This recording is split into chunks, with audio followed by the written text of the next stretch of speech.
అమ్మ చనిపోయి చాలా కాలం అయినా ఇంకా నువ్వు ఇలా కుమిలిపోవడం ఏమీ బాగాలేదురా. అయినా నాకు చాలా కష్టాలు ఉన్నాయి. నేను నీలా ఉన్నానా చెప్పు? నీకు కష్టాలు మాత్రమే ఉన్నాయి, కానీ నాకు నా బ్రతికే కష్టంగా ఉంది.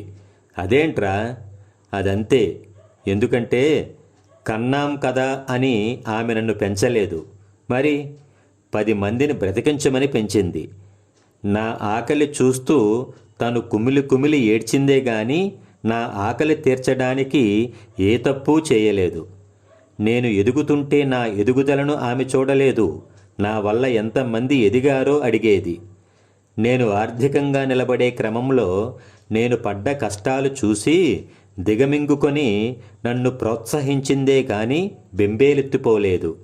ఆమె చివరి క్షణంలో నేను ఏడుస్తుంటే, నీకు అమ్మ లేదు అనే చింతన వద్దు నాన్న, ఇంతకాలం నువ్వు పంచిన మంచి ద్వారా నీకు చాలామంది అమ్మలు ఏర్పడతారు, అయినా ఇప్పుడు నువ్వే ఒక అమ్మగా ఎదిగావురా నాన్న అని కన్ను మూసింది.